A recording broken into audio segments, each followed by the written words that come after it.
Hey, it's Jen, and this is my final reflection and synthesis video for EDCI 597 with Dr. Opfer. So what have I learned about online teaching and learning?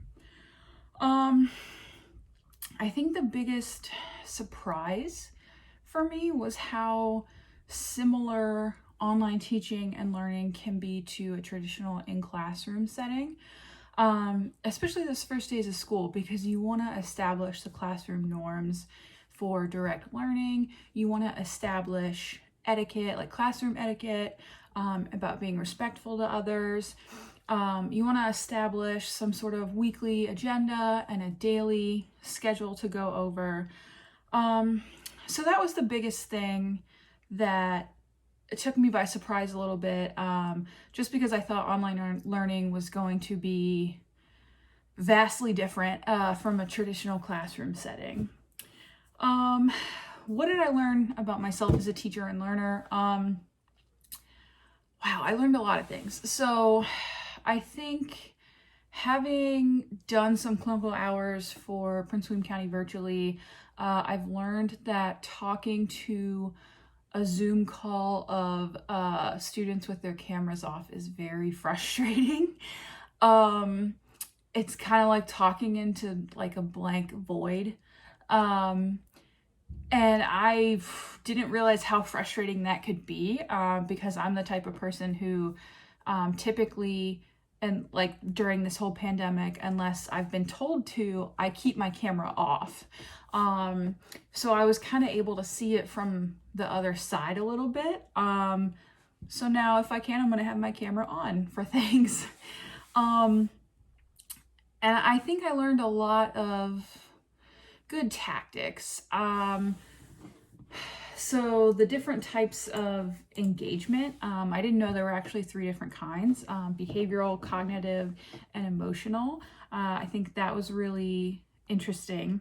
And the things that I've learned that have helped me grow have also strengthened and changed my vision of online teaching a little bit, in the sense that I don't know, I just had this vision in my head of what online learning was supposed to be, and I think part of that was it stemmed from the rapid transition to online learning that everyone did in March because of the pandemic. And that was, I think, if everyone can agree, a very clunky transition. And so I just kind of expected that to be the norm for the fall. And thankfully that was not the norm. So it strengthened what I thought about it, because I still obviously prefer an in-classroom setting, but I'm not nearly as opposed to online teaching as I was coming into this.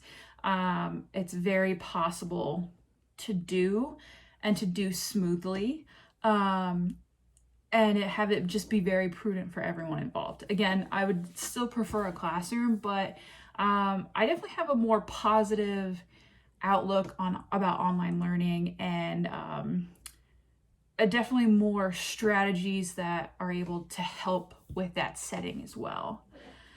So describe the ways that course learning is connected to goals and future practice. I think, I'm trying to figure out how to word this. I think that,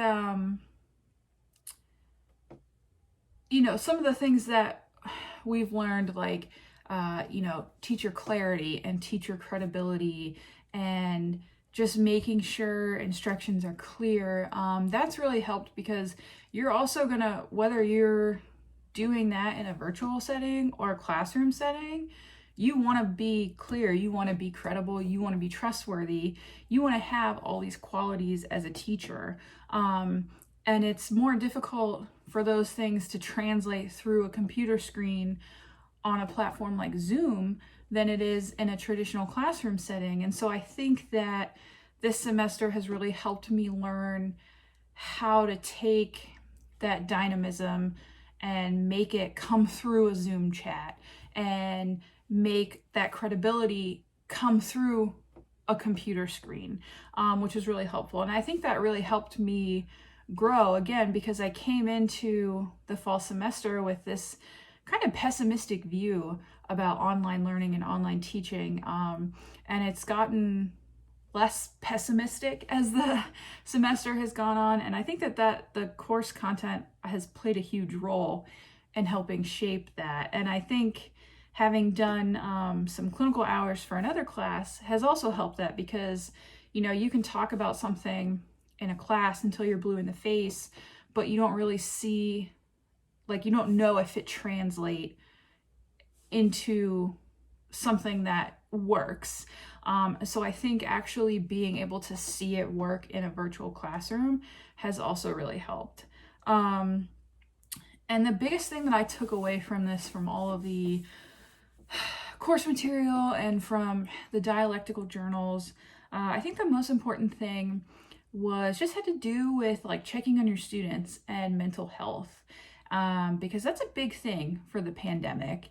And it's been rough for everyone. And I think the one positive thing that has come out of 2020 is that, you know, normalizing mental health days is now a thing, which is great. And it's something to remember that, you know, teachers are also going through this, but so are students. And, you know, you want to check on them when you're, you know, actually in person in a classroom setting, but more so during a pandemic, because they could be also struggling with hardships. You know, not everyone might have access to high-speed internet.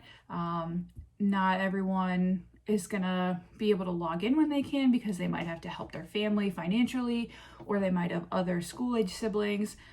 So the biggest takeaway I would say is that you have to translate your equitable in-person classroom into an equitable virtual classroom, which can be hard to do, but I think this semester really helped with good tips and practices for that. And that's it. Thanks for coming to my TED Talk, and have a good winter break, Dr. Opfer.